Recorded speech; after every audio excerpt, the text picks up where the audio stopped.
just wanna turn around and run the other way.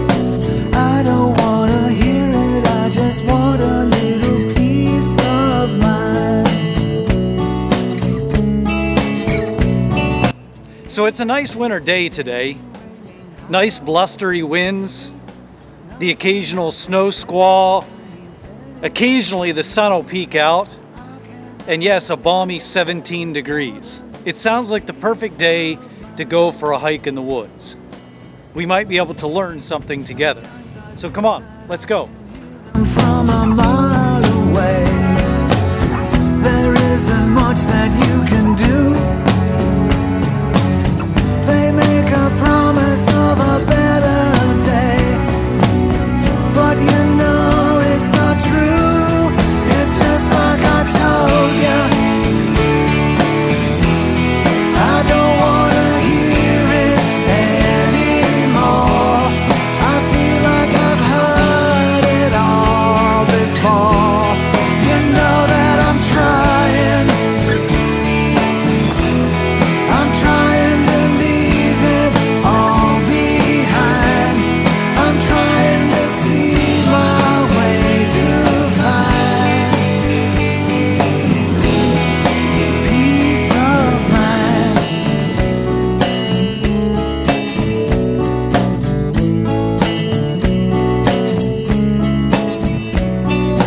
Everybody's talking, but they got nothing to say. I just wanna turn around and run the other way. I don't wanna hear it, I just want a little peace of mind. Sometimes I think that I can hear them from a mile away. There isn't much that you can do. They make a promise of a better day, but you know it's not true. It's just like I told you. I don't wanna hear it anymore. I feel like I've heard it all before. You know that I'm trying to leave it all behind. I'm trying to see my way to find peace of mind. A little peace of mind. Just a little peace of mind.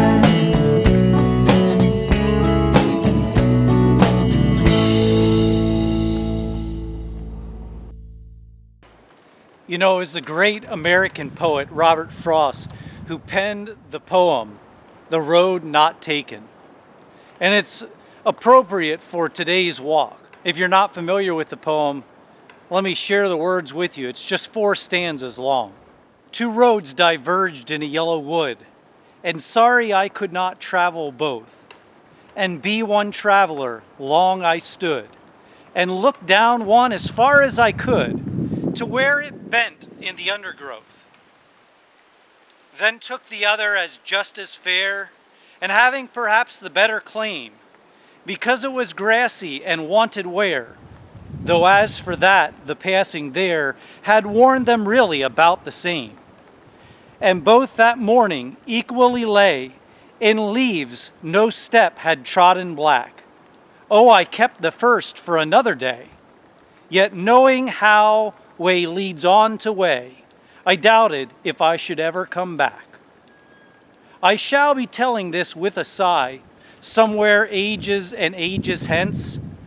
2 roads diverged in a wood, and I took the one less traveled by. And that has made all the difference. Much like the poem from Robert Frost, the world that we live in right now often only gives us 2 options. You either get to go down this path or this path, but there's no other option. You know, whether it's political views or whether you're a mask wearer or not a mask wearer, whether you think that the vaccine's a good thing or not a good thing, whether you think kids should be in school or not in school, There are lots of issues that give us only two options, and they tend to be extreme options.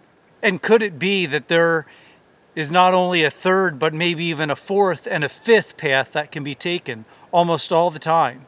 Don't get me wrong, there are times where an issue, according to God, is one way or the other.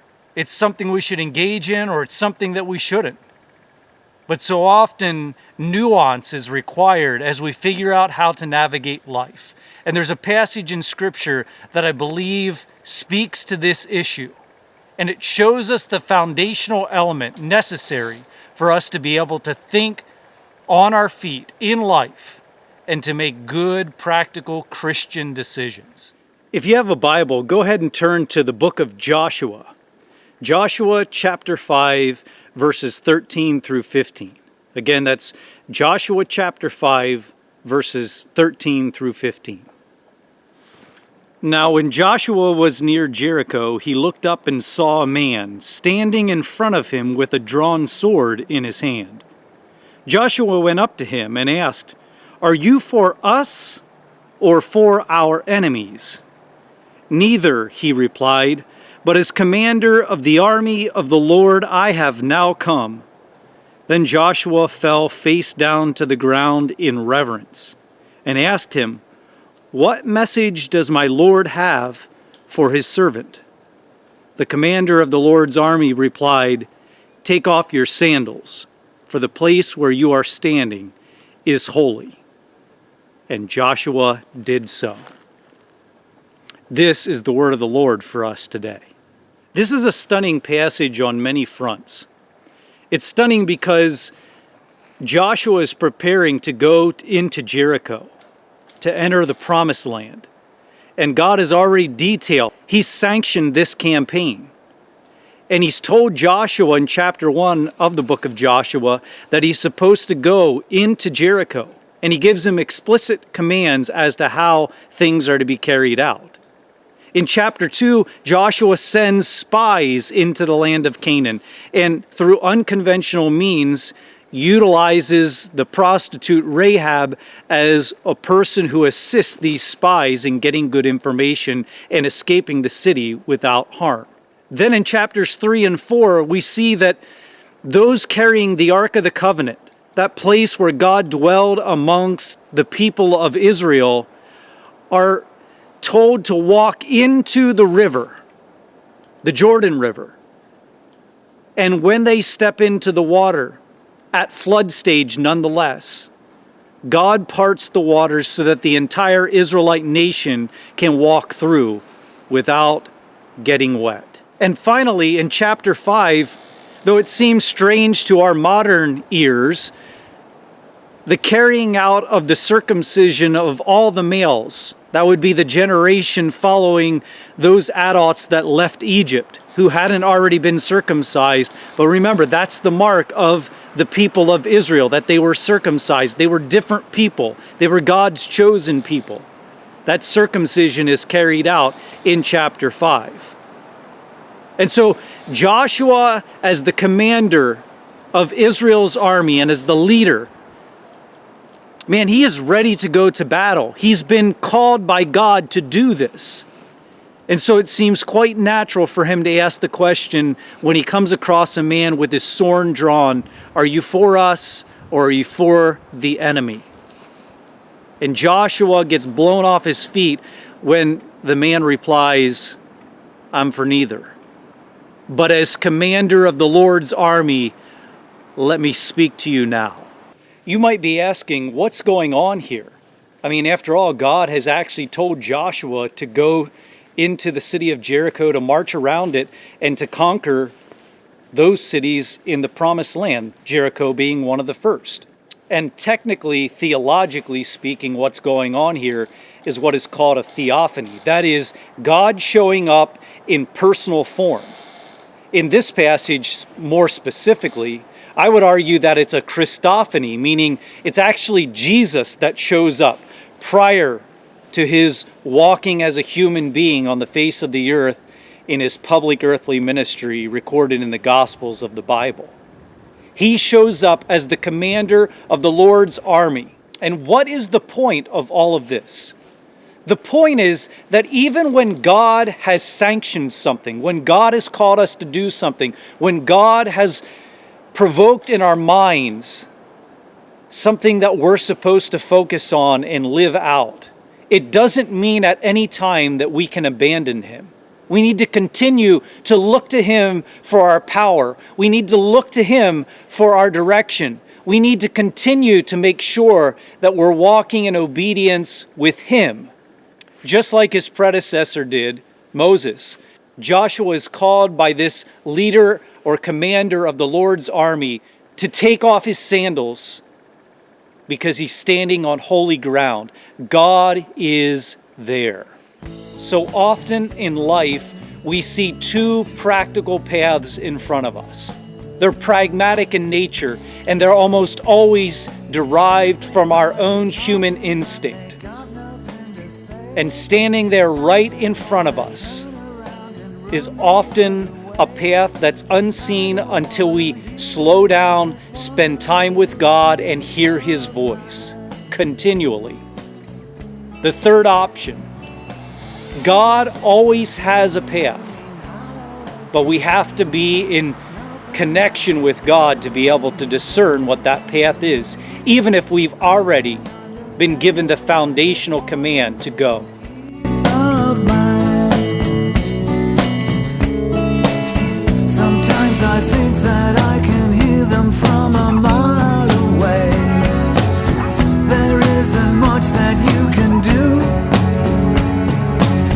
They make a promise of a better day, but you know it's not true. It's just like I told you. I don't wanna hear it anymore. I feel like I've heard it all before. You know that I'm trying to leave it all behind. I'm trying to see my way to find. So the overarching theme here at the end of Joshua chapter 5 is that we always look to God first to figure out what He wants us to be about, what He wants us to abstain from, what He wants us to engage with wholeheartedly. But then we also need to engage with God continuously and continually. We need to check in with God all of the time to make sure that we're still on His path. This fleshes itself out in our lives in many practical ways. In marriage, our marriages can be started with the foundational principle that we're going to honor God in our relationship, that we've prayed about who we're going to marry. But that doesn't negate the fact that in the upcoming months and years and decades, we need to continuously ask God, how are you calling me to live in my relationship with my spouse? Husbands, how can you honor your wives? Wives, how can you love your husbands? What is God calling you together as a couple to be focused on for His eternal purposes? It may be the whole growing up process. Maybe as a young kid, you gave your life to Jesus Christ. You committed your life to Him. You rely on Him for your salvation. But as time goes on, you wander away, and we're called to be continuously pressing into God and to allow Him to shape our lives. This happens when we choose what school we're going to go to for college or a career path. God may be behind us going to a certain place or engaging in a certain trade, but we're supposed to constantly, daily, ask God, what is it that you want for me? Shape me and mold me. Guide me down your perfect path. It happens in our twilight years as we head into retirement. We've saved up for this ability to slow down the pace of life. But what does it look like? As retired folks, it's so easy to not have a game plan, to just kind of have every day come at you. And God can do incredible things in retired people's lives. In fact, look at the Bible. So many people God used were in their twilight years, and God used them to work miracles. It happens in our engagement with God to worship Him. Maybe we grew up going to church and engaging with a church family, to be in that relationship where we sing praise to God, where we spend time learning about God from His holy word, the Bible, to encourage one another and to hold each other accountable, and over time we drift away. And we're called to continue to press into each other and to God, to allow Him to shape us, to keep us on that path.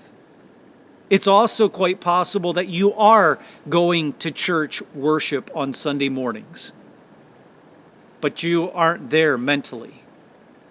You're thinking about all the things that you have to do. You're contemplating the little empire you're trying to build in your lifetime. And maybe God is calling us back to the path of worshiping God with all of our heart, our soul, our strength, and our mind, to love Him with all our being.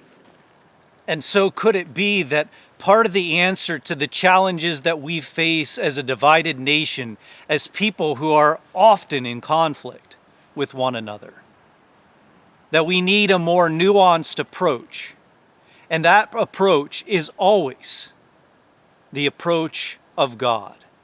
Not dressing up our ideas in godly garb as though God sanctions whatever we think is the proper view. Not pressing our views onto God, rather going to God and allowing Him to shape us and to mold us and to send us on the journey He's called us to live in life. Could it be that the greatest thing that we need as a people, as American people, today, is not supporting a conservative or a liberal agenda, not being pro this or pro that, not demanding our rights and what we wish life would be like, but honoring God, turning back to God? You've heard me say it many times. We as Americans often worship the God of convenience. Life is so easy so often for so many of us that we don't even realize we've neglected God almost completely. Let us turn back to God. May I plead with our nation, and may it begin with Christians and the church, that we would rely on God. Turn to the commander of the Lord's army to be empowered for direction and to lead us down the path we're called to live. God bless you as you fall on your knees before God and allow Him to humble you and serve Him. May it be so. Amen.